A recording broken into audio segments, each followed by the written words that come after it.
Ignore کر دیں گے تو ہم فائدہ کیسے اٹھائیں گے؟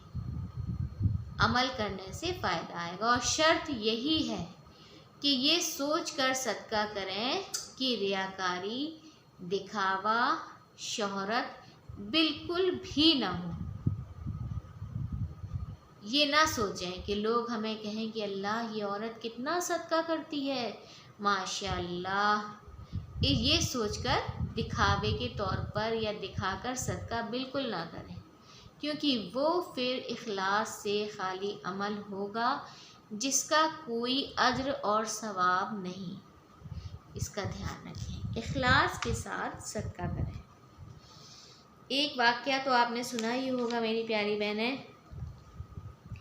ایک آدمی نے، بنی اسرائیل قوم کے ایک آدمی نے اپنے دل میں سوچا کہ رات کو چپکے سے ایک آدمی کے ہاتھ میں مال دوں گا۔ بنی اسرائیل کے ایک شخص نے سوچا کہ رات کو چپکے سے صدقہ کروں گا، تو پھر وہ ایک آدمی کے ہاتھ میں مال دے کر چلا آیا۔ صبح کو لوگوں میں آپس میں چرچا ہوا کہ رات کوئی شخص ایک چور کو صدقہ دے گیا۔ اس صدقہ کرنے والے نے کہا، یا اللہ، اس چور پر صدقہ کرنے میں بھی تیرے لیے ہی تعریف ہے کہ اس سے بھی زیادہ بدحال کو دیا جاتا تو بھی میں کیا کر سکتا تھا۔ پھر اس نے دوبارہ ٹھانی کہ آج رات کو پھر صدقہ کروں گا کہ پہلا تو ضائع ہو گیا۔ چنانچہ رات کو صدقے کا مال لے کر نکلا اور اس کو ایک عورت کو دے آیا۔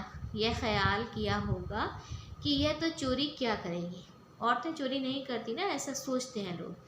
صبح کو چرچا ہوا کہ رات کوئی شخص فلاں بدکار عورت کو صدقہ دے گیا۔ اس نے کہا، یا اللہ، تیرے ہی لیے تعریف ہے زنا کرنے والی عورت پر بھی کہ میرا مال تو اس سے بھی کم درجے کے قابل تھا۔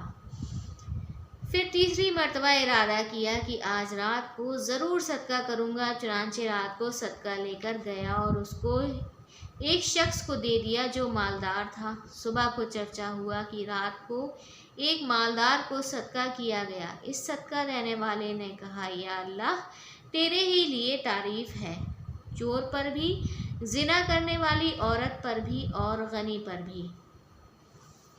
رات کو خواب میں دیکھا کہ تیرا صدقہ قبول ہو گیا۔ چور پر صدقہ اسی لیے کرایا گیا کہ شاید وہ اپنی چوری کی عادت سے توبہ کر لے، فاحشہ عورت پر اسی لیے کہ وہ شاید زنا سے توبہ کر لے۔ جب وہ دیکھے گی کہ بغیر منہ کالا کرائے بھی اللہ جل شانہ عطا فرماتے ہیں تو اس کو غیرت آئے گی۔ اور غنی پر اسی لیے تاکہ اس کو عبرت حاصل ہو کہ اللہ کے بندے کس طرح چھپ کر صدقہ کرتے ہیں، اس کی وجہ سے شاید وہ بھی اس مال میں سے جو اس کو اللہ تعالیٰ نے عطا فرمایا ہے صدقہ کرنے لگے۔ تو میری پیاری بہنیں، یہ بالکل بھی نہ سوچیں کہ صدقہ ہم کر رہے ہیں کہیں ضائع نہ ہو جائے۔ صدقہ ضائع نہیں ہوتا، صدقے کا اجر اور ثواب اور جو اس کی شرطیں ہیں وہ تو ہو کر رہیں گی۔ آپ کا کام ہے اخلاص سے صدقہ کرنا، چاہے وہ کہاں، اگر انجانے میں کسی غلط انسان کو پہنچ بھی جائے، کوشش تو ہمیں یہی کرنا ہے کہ جو ضرورت مند ہے اس کو ہی ہمارے صدقہ پہنچے، لیکن اگر انجانے میں کسی غلط انسان کو پہنچ بھی گیا تو اس سے مایوس ہونے کی یا یہ سوچنے کی کہ اب آگے صدقہ نہیں کریں گے، یہ سوچنے کی بالکل بھی ضرورت نہیں ہے۔ ہمیں صدقہ کرنا ہے، اخلاص کے ساتھ کرنا ہے، اپنا کام انجام دینا ہے اور اپنی حفاظت صدقے سے کرنا ہے۔ آگے وہ صدقہ کہاں جا رہا ہے، اس کا کیا ہو رہا ہے، یہ ہمیں نہیں سوچنا ہے، یہ سب اللہ کی مرضی سے ہوتا ہے،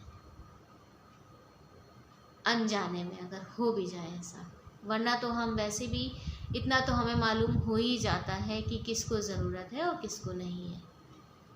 تو ہم اس حدیث سے یہی سبق حاصل کرتے ہیں کہ ہمیں اس دور میں جو کہ وقت چل رہا ہے، اس وقت ہر انسان گھبرایا ہوا، پریشان ہے، بدحال ہی سے پریشان ہے، مہاماری سے پریشان ہے، گھبراہٹ میں وہ اتنی نیگیٹو تھنکنگ میں جا چکا ہے کہ اسے سمجھ نہیں آ رہا کہ ہم کیا کریں اور کیا نہ کریں۔ تو بالکل بھی پریشان ہونے کی ضرورت نہیں ہے۔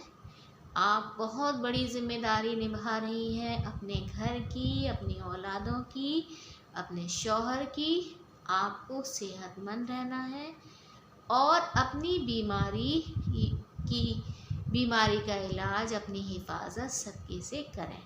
اور ضروری نہیں ہے کہ صدقہ بہت زیادہ نکالیں، صدقہ اتنا ہی نکالیں جس میں آپ کو سکون ملے کہ ہاں اتنا صدقہ میرے حساب سے ٹھیک رہے گا۔